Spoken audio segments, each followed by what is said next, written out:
ಎಲ್ಲೋ ಹುಡುಕಿದೆ ಇಲ್ಲದ ದೇವರ, ಎಲ್ಲೋ ಹುಡುಕಿದೆ ಇಲ್ಲದ ದೇವರ, ಕಲ್ಲು ಮಣ್ಣುಗಳ ಗುಡಿಯೊಳಗೆ, ಕಲ್ಲು ಮಣ್ಣುಗಳ ಗುಡಿಯೊಳಗೆ, ಇಲ್ಲೇ ಇರುವ ಪ್ರೀತಿ ಸ್ನೇಹಗಳ ಗುರುತಿಸದಾದೆನೋ ನಮ್ಮೊಳಗೆ, ಗುರುತಿಸದಾದೆನೋ ನಮ್ಮೊಳಗೆ.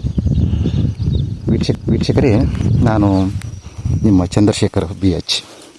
ಈಗ ನಾವು ಇನ್ನೊಂದು ಅಮೂಲ್ಯವಾದಂತಹ ಅಗದಿ ಔಷಧಿ ಗುಣವನ್ನು ಹೊಂದಿದಂತಹ ಅತಿ ಅದ್ಭುತವಾದಂತಹ ಒಂದು ಸಸ್ಯ.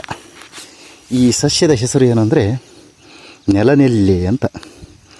ಈ ಸಸ್ಯ ಕಾಣ್ತಾ ಇದೆ ನೋಡಿ, ಇದರ ಹೆಸರು ನೆಲನೆಲ್ಲಿ. ಇದಕ್ಕೆ ನೆಲನೆಲ್ಲಿ ಅಂತ ಹೆಸರು ಯಾಕೆ ಬಂತು ಅಂತಂದರೆ, ಇದರ ಹಿಂಭಾಗದಲ್ಲಿ ನೋಡಿ, ಇದರ ಹಿಂಭಾಗದಲ್ಲಿ ಈ ಕಾಯಿಗಳು ಕಾಣ್ತಾ ಇದೆ ನೋಡಿ. ಈ ಕಾಯಿಗಳು ಚಿಕ್ಕದಾಗಿ ಈ ಎಲೆಯ ಹಿಂಭಾಗದಲ್ಲಿ ಸರದ ರೂಪದಲ್ಲಿ ಇದ್ದಾವೆ. ಇದು ನೆಲ್ಲಿಕಾಯಿ ಆಕೃತಿಯಲ್ಲಿ ಇರೋದರಿಂದ ಇದಕ್ಕೆ ನೆಲನೆಲ್ಲಿ ಅಂತ ಕರೀತಾರೆ. ಇದು ಸುಮಾರು 1 ರಿಂದ 1.5 ಅಡಿ ಎತ್ತರ ಬೆಳೀತದೆ. ಇದರ ಒಂದು ಔಷಧ ಗುಣ ಏನು ಅಂತಂದರೆ, ನಮ್ಮ ದೇಹದಲ್ಲಿರುವಂತಹ ವೈರಾಣುಗಳನ್ನು ಇದು ಕೊಂದು ಹಾಕ್ತದೆ. ಇದು ನಮ್ಮ ಲಿವರಿನ ಸಮಸ್ಯೆ ಇದ್ದರೆ, ಜಾಂಡೀಸ್ ಆದರೆ, ಲಿವರಿನಲ್ಲಿ ಟಾಕ್ಸಿನ್ ಜಾಸ್ತಿ ಆದರೆ, ಫ್ಯಾಟಿ ಲಿವರ್ ಆದರೆ, ಇದನ್ನು ಉಪಯೋಗ ಮಾಡೋದರಿಂದ ಇದು ಏನಾಗುತ್ತೆ ಅಂತಂದರೆ, ಅಲ್ಲಿರುವಂತಹ ಆ ಲಿವರನ್ನು ತಿನ್ನುವಂತಹ ವೈರಾಣುಗಳು ಏನಿದಾವಲ್ಲ, ಆ ವೈರಾಣುವನ್ನು ಕೊಂದು ಲಿವರನ್ನು ಶುದ್ಧಿಗೊಳಿಸ್ತೈತಿ, ಲಿವರನ್ನು ಆರೋಗ್ಯವನ್ನು ವೃದ್ಧಿಸ್ತೈತಿ. ಇದನ್ನು ನಾವು ಯಾವ ರೀತಿ ತೆಗೆದುಕೊಳ್ಬೇಕು ಅಂತಂದರೆ, ನಾವು ಸ್ವರಸದ ರೂಪದಲ್ಲಿ ಉಪಯೋಗ ಮಾಡ್ಬೋದು, ಇಲ್ಲದೇ ಇದ್ದರೆ ಇದನ್ನು ಕಷಾಯ ರೂಪದಲ್ಲಿ ಉಪಯೋಗ ಮಾಡ್ಬೋದು. ಸ್ವರಸ ರೂಪದಲ್ಲಿ ಅಂತಂದರೆ, ಇದನ್ನು ಒಂದು ಹಿಡಿ ತೊಗೊಂಡು ಹೋಗಿ ಅದನ್ನು ಚೆನ್ನಾಗಿ ಜಜ್ಜಿ ಅದರಿಂದ ರಸ ತೆಗಿಬೇಕು. ಸುಮಾರು 5 ml ಆ ರಸವನ್ನು ನಾವು ಪ್ರತಿನಿತ್ಯ 1 ವಾರ ಉಪಯೋಗ ಮಾಡ್ಕೊಂತ ಬಂದುಬಿಟ್ರೆ, ನಮ್ಮಲ್ಲಿರುವಂತಹ ಜಾಂಡೀಸ್, ಕಾಮಲೆ ರೋಗ ಅಂತ ಹೇಳ್ತೇವಲ್ಲ, ಆ ಜಾಂಡೀಸು ನಿಯಂತ್ರಣಗೊಳ್ತೈತಿ.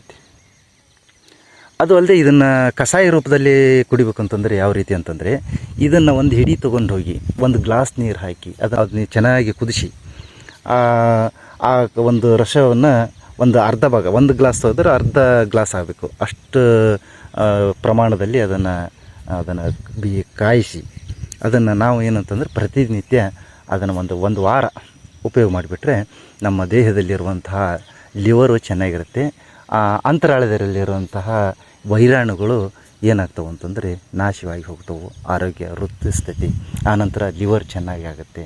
ಇದನ್ನು ನಾವು ಜಾಂಡೀಸ್ ಬಂತು ಅಂತ ಹೇಳಿ ಆಸ್ಪತ್ರೆಗೆ ಹೋಗಿ ಅಲ್ಲೆಲ್ಲ ಸಾವಿರಾರು ರೂಪಾಯಿಗಳನ್ನು ಖರ್ಚು ಮಾಡಿ ನಮ್ಮ ಸಮಯ, ದುಡ್ಡು ಇಂಥದನ್ನೆಲ್ಲ ವ್ಯಯ ಮಾಡಿ ಹಾಳಾಗಿ ಬರೋದಕ್ಕಿಂತನೂ ಇಂತಹ ಗಿಡಮೂಲಿಕೆಗಳನ್ನು ಉಪಯೋಗಿಸಿ ನಿಮ್ಮ ಆರೋಗ್ಯವನ್ನು ವೃದ್ಧಿಸ್ಕೊಳ್ಳಿ. ಇದು ಚೆನ್ನಾಗಿದೆ. ಅದೇನು ಅಂತಂದರೆ, ಈ ಲಿವರನ್ನು ಫಂಕ್ಷನ್ ಇಂಪ್ರೂವ್ಮೆಂಟ್ ಮಾಡಲಿಕ್ಕೆ ಬಹಳ ಒಳ್ಳೆಯ ಅದ್ಭುತವಾದಂತಹ ಔಷಧ. ಈ ಔಷಧ ಗಿಡವನ್ನು ನೀವು ಸಿಕ್ಕರೆ ಇದನ್ನು ಉಪಯೋಗಿಸಿ. ಜಾಂಡೀಸ್ ಬಂದು ನಮ್ಮ ಲಿವರ್ ಹಾಳಾಗಿಂದನೇ ಇದನ್ನು ಮಾಡಬೇಕಂತ ಇಲ್ಲ, ನಾವು ಆರೋಗ್ಯದಿಂದ ಇದ್ದಾಗೂ ಸಹ ಆವಾಗ ಏನು ಬೇಡ, ಇದನ್ನು ಕಷಾಯ ಮಾಡ್ಕೊಂಡು ಕುಡಿಯೋದು ಬೇಡ, ಆನಂತರ ಇದರ ಸ್ವರಸನೂ ಬೇಡ. ಹಿಂಗೆ ಸಿಕ್ತಂತಂದ್ರೆ ಒಂದು 4 ಎಲೆಯನ್ನು ಹರಿದುಕೊಂಡು ನೀವು ಅದನ್ನು ತಿನ್ಕೊತ ಬಂದರೂ ನಮ್ಮಲ್ಲಿರೋಂಥ ಮುನ್ನೆಚ್ಚರಿಕೆಯಾಗಿ ಇದನ್ನು ನಾವು ಬಳಸೋದ್ರಿಂದ ಇದೇನಾಗುತ್ತೆ ಅಂತಂದರೆ, ನಮ್ಮ ಆರೋಗ್ಯ, ನಮ್ಮ ಲಿವರು ಇದೆಲ್ಲ ಚೆನ್ನಾಗಿರುತ್ತೆ. ಹೀಗೆ ಮಾಡೋದ್ರಿಂದ ನಮಗೆ ಒಳ್ಳೆಯ ಆರೋಗ್ಯನೂ ವೃದ್ಧಿಸ್ತೈತಿ. ನಾವು ಯಾವುದೇ ರೀತಿಯಾದಂತಹ ಆ ಮೆಡಿಸಿನ್ನು, ಈ ಮೆಡಿಸಿನ್ನು, ಪೇನ್ ಕಿಲ್ಲರು, ಆನಂತರ ಆ್ಯಂಟಿಬಯೋಟಿಕ್ಕು ಇಂಥವನ್ನೆಲ್ಲ ತಗೊಂಡು ಇದ್ದಿದ್ದ ಆರೋಗ್ಯ ಹಾಳು ಮಾಡ್ಕೊಂಡು ಇಷ್ಟೆಲ್ಲ ಮಾಡೋದಕ್ಕಿಂತ ಇದರಲ್ಲಿ ಏನು ವಿಶೇಷ ಗುಣ ಇದೆ ಅಂತಂದರೆ, ಈ ಹಲ್ಲು ನೋವು ಬಂದಿರ್ತದಲ್ಲ, ಹಲ್ಲು ನೋವು ಬಂದಾಗ ಈ ಒಂದು ಸೊಪ್ಪನ್ನು ತೆಗೆದುಕೊಂಡು ಆ ನೋವಿರುವಂತಹ ಜಾಗಕ್ಕೆ ಹಚ್ಕೊಂಡು ಒಂದು 5 ನಿಮಿಷ ಬಿಟ್ಕೊಂಡ್ಬಿಟ್ರೆ ಆ ಹಲ್ಲು ನೋವು ಖಂಡಿತ ನಿವಾರಣೆ ಆಗುತ್ತೆ. ಅದು ನಮ್ಮ ಅನುಭವ.